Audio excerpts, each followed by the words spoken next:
Assalamualaikum warahmatullahi wabarakatuh. Di hari yang cerah ini dan penuh berkah dan tidak lupa berdoa untuk sahabat muslim, agar selamat dunia akhirat dan sehat selalu. Baiklah sahabat muslim, kali ini kita akan membahas ringkasan makna hijrah dalam Islam. Secara harfiah, kata hijrah berasal dari bahasa Arab yang berarti meninggalkan, memutuskan, atau berpindah. Namun dalam Islam, maknanya jauh lebih luas dan mendalam, mencakup dimensi fisik maupun spiritual. Berikut adalah rincian makna hijrah dalam Islam. 1. Hijrah dalam dimensi sejarah, hijrah makaniyah. Ini adalah makna hijrah yang paling terkenal dan menjadi tonggak sejarah Islam. Hijrah jenis ini adalah perpindahan fisik dari satu tempat ke tempat lain untuk menyelamatkan agama. Hijrah Nabi Muhammad SAW dan para sahabat dari Mekah ke Madinah. Ini adalah peristiwa hijrah paling monumental dalam sejarah Islam. Pada tahun 622 Masehi, Nabi Muhammad SAW dan para pengikutnya berhijrah dari Mekah ke Yatsrib, yang kemudian dinamakan Madinah. Latar belakang peristiwa ini adalah intimidasi, penindasan, dan ancaman dari kaum kafir Quraisy di Mekah yang membahayakan dakwah dan keselamatan umat muslim. Dalam peristiwa hijrahnya Nabi Muhammad SAW dan para sahabat dari Mekah ke Madinah, dahulu bernama Yatsrib, pada tahun 622 Masehi, adalah titik balik terpenting dalam sejarah Islam. Peristiwa ini bukan hanya sekadar perpindahan fisik, tetapi juga sebuah strategi dakwah, upaya penyelamatan, dan awal berdirinya sebuah peradaban baru. Berikut adalah rincian mengenai latar belakang, kronologi, dan dampak dari peristiwa hijrah tersebut. Latar belakang hijrah. Ada beberapa faktor utama yang mendorong hijrahnya Nabi Muhammad SAW dan kaum muslimin. Siksaan dan penindasan kaum kafir Quraisy. Selama 13 tahun berdakwah di Mekah, kaum muslimin menghadapi penindasan yang semakin brutal dari kafir Quraisy. Siksaan fisik, boikot ekonomi, dan ancaman pembunuhan menjadi hal yang biasa. Keadaan ini membuat dakwah Islam sulit berkembang dan keselamatan umat terancam. Bentuk siksaan fisik dan psikologis. Penyiksaan fisik terhadap budak muslim.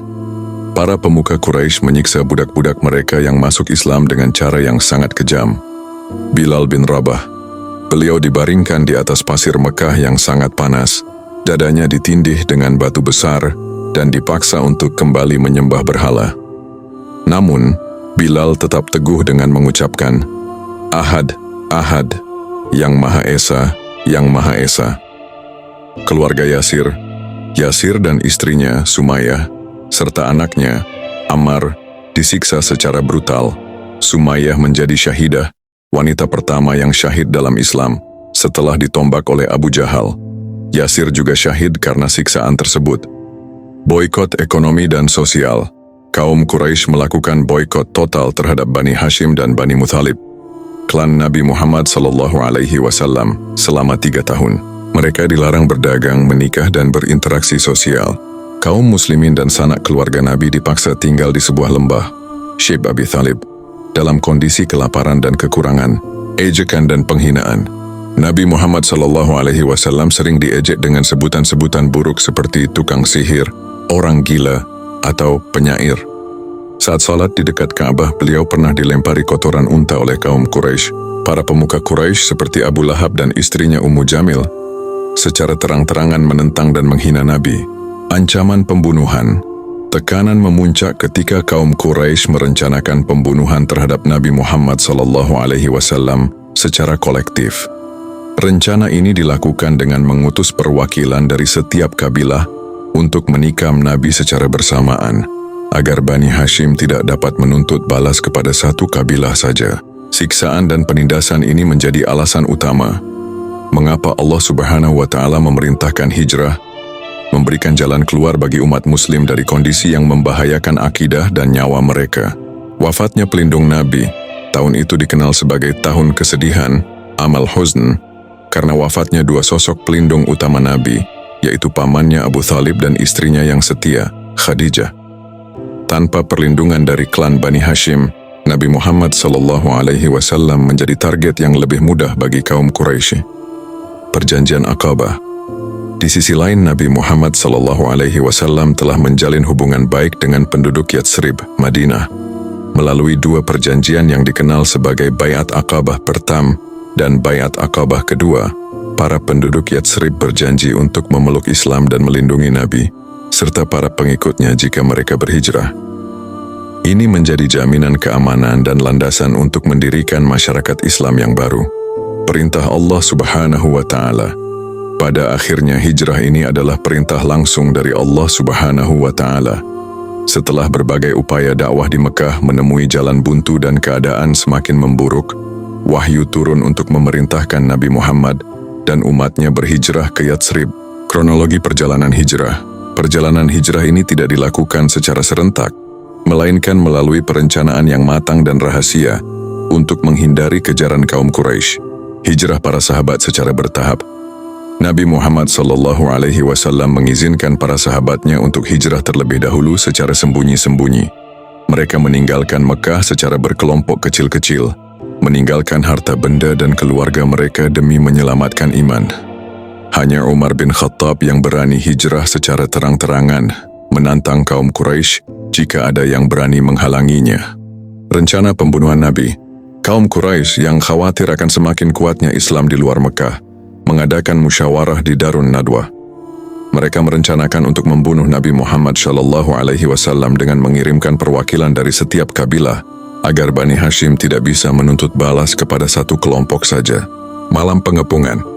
Malam rencana pembunuhan itu, Nabi Muhammad SAW mengetahui rencana tersebut melalui wahyu. Beliau kemudian memerintahkan Ali bin Abi Thalib untuk tidur di ranjangnya, sementara beliau keluar dari rumah saat para pemuda Quraisy mengepung. Dengan izin Allah, para pengepung tersebut tidak dapat melihat Nabi yang membaca surah Yasin dan menaburkan pasir ke kepala mereka. Persembunyian di Gua Tsur. Bersama Abu Bakar As-Siddiq, Nabi Muhammad SAW tidak langsung menuju Yatsrib, melainkan bersembunyi di Gua Tsur di arah yang berlawanan dari Yatsrib. Mereka tinggal di gua itu selama 3 hari. Abdullah bin Abu Bakar bertugas mencari informasi tentang kaum Quraisy, Asma binti Abu Bakar membawa makanan, dan Amir bin Fuhairah menggembalakan kambing di sekitar gua untuk menghapus jejak kaum Quraisy yang putus asa bahkan sampai di mulut gua. Tetapi dengan pertolongan Allah, mereka tidak melihat Nabi dan Abu Bakar yang tersembunyi di dalamnya. Perjalanan menuju Yatsrib. Setelah merasa aman, Nabi Muhammad SAW dan Abu Bakar melanjutkan perjalanan menuju Yatsrib. Mereka dipandu oleh seorang penunjuk jalan yang mahir bernama Abdullah bin Uraikid. Perjalanan ini memakan waktu sekitar 8 hari dengan menempuh rute yang jarang dilalui. Kedatangan di Quba dan Yatsrib. Rombongan kecil ini tiba di Quba, sebuah daerah di pinggiran Yatsrib pada hari Senin 8 Rabiul Awal. Di sana, Nabi Muhammad SAW membangun masjid pertama dalam sejarah Islam, yaitu Masjid Quba. Setelah beberapa hari, beliau melanjutkan perjalanan dan disambut dengan meriah oleh penduduk Yatsrib dengan lantunan nasyid, Thala al-Badru alaina. Kota Yatsrib kemudian diubah namanya menjadi Madinatun Nabi, kota Nabi, atau yang kita kenal sebagai Madinah. Dampak dan hikmah hijrah. Hijrah ini membawa dampak yang sangat besar dan menjadi awal kejayaan Islam. Terbentuknya negara Islam pertama. Di Madinah, Nabi Muhammad SAW meletakkan dasar-dasar pemerintahan, sosial dan ekonomi. Beliau menyusun Piagam Madinah, konstitusi pertama yang mengatur hubungan antar kelompok masyarakat, termasuk Muslim, Yahudi dan kaum pagan, persaudaraan Muhajirin dan Ansyar. Nabi mempersatukan kaum Muhajirin, penduduk Mekah yang berhijrah, dengan kaum Ansyar, penduduk asli Madinah, dalam ikatan persaudaraan yang kuat. Kaum Ansyar dengan sukarela berbagi harta dan tempat tinggal dengan para Muhajirin. Pusat dakwah yang kuat. Madinah menjadi pusat penyebaran Islam yang aman dan strategis, memungkinkan dakwah dilakukan secara terbuka dan terstruktur. Awal penanggalan Hijriah. Untuk mengenang peristiwa monumental ini, Khalifah Umar bin Khattab menetapkan tahun Hijrah sebagai awal dari kalender Islam yang kita gunakan hingga saat ini. Signifikansi sejarah. Peristiwa hijrah ini bukan hanya sekadar perpindahan tempat. Hijrah ke Madinah menjadi titik balik bagi perkembangan Islam. Perlindungan dan kebebasan beribadah. Umat Muslim mendapatkan tempat yang aman untuk menjalankan ajaran Islam tanpa takut disiksa atau dibunuh. Pembentukan negara Islam pertama. Di Madinah, Nabi Muhammad SAW membangun masyarakat yang terorganisir, mempersatukan kaum Muhajirin, penduduk Mekah yang berhijrah, dan kaum Ansyar, penduduk asli Madinah, serta membuat konstitusi yang mengatur kehidupan bernegara yang dikenal sebagai Piagam Madinah, awal kalender Islam. Saking pentingnya peristiwa ini, tahun hijrah dijadikan sebagai awal penanggalan kalender Hijriah. 2. Hijrah dalam dimensi perilaku, hijrah maknawiyah. Ini adalah makna hijrah yang relevan dan terus-menerus dilakukan oleh setiap muslim sepanjang hidupnya. Hijrah maknawiyah adalah perubahan batin dan perilaku ke arah yang lebih baik tanpa harus berpindah tempat. Ini adalah proses berkelanjutan untuk meninggalkan hal-hal buruk dan mendekat kepada Allah Subhanahu wa Ta'ala. Hijrah maknawiyah terbagi menjadi beberapa jenis. Hijrah itikadiyah, hijrah keyakinan, berpindah dari keyakinan yang salah atau syirik menuju tauhid yang murni, hanya menyembah Allah Subhanahu wa Ta'ala. Contohnya adalah hijrah dari menyembah berhala atau mempercayai takhayul menuju keyakinan yang teguh kepada Allah yang Maha Esa. Hijrah sulukiyah, hijrah perilaku, mengubah tingkah laku atau akhlak yang buruk menjadi akhlakul karimah, akhlak yang mulia. Misalnya, dari kebiasaan berbohong menjadi jujur, dari pemarah menjadi penyabar, atau dari malas beribadah menjadi rajin. Hijrah fikriyah, hijrah pola pikir, mengubah pola pikir yang negatif, pesimis atau salah, menjadi pola pikir yang positif, optimis dan sesuai dengan ajaran Islam. Ini termasuk hijrah dari pola pikir yang dipengaruhi hawa nafsu, menuju pola pikir yang didasarkan pada ilmu dan hikmah. Hijrah syu'uriyah, hijrah perasaan, mengubah perasaan atau emosi yang buruk seperti iri, dengki, atau sombong menjadi perasaan yang baik seperti syukur, rendah hati, dan kasih sayang.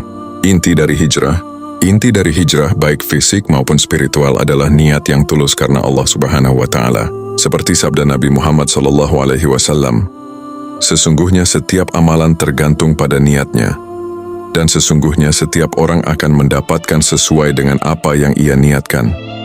Barang siapa yang hijrahnya karena Allah dan Rasul-Nya, maka hijrahnya itu menuju Allah dan Rasul-Nya. Barang siapa yang hijrahnya karena urusan dunia yang ia raih, atau karena seorang wanita yang ingin dinikahinya, maka hijrahnya itu menuju apa yang ia niatkan. Hadis Bukhari dan Muslim. Dengan demikian, hijrah adalah sebuah proses perbaikan diri yang terus-menerus, perjuangan melawan hawa nafsu, dan pengorbanan untuk meraih ridha Allah Subhanahu wa Ta'ala. Hijrah bukanlah sekadar tren atau gaya hidup, melainkan sebuah perjalanan transformatif untuk menjadi muslim yang lebih baik dari hari ke hari. Demikian informasi yang bisa kami bagikan hari ini. Semoga bisa menambah wawasan dan jadi inspirasi untuk kita semua. Dan jangan lupa di like, subscribe, komen di kolom komentar. Terima kasih atas perhatian dan waktunya. Dan nantikan konten informatif lainnya di video-video berikutnya. Dan mohon maaf bila ada salah ucapan dan kata-kata yang salah karena yang benar hanya milik Allah Subhanahu wa Ta'ala. Wassalamualaikum warahmatullahi wabarakatuh.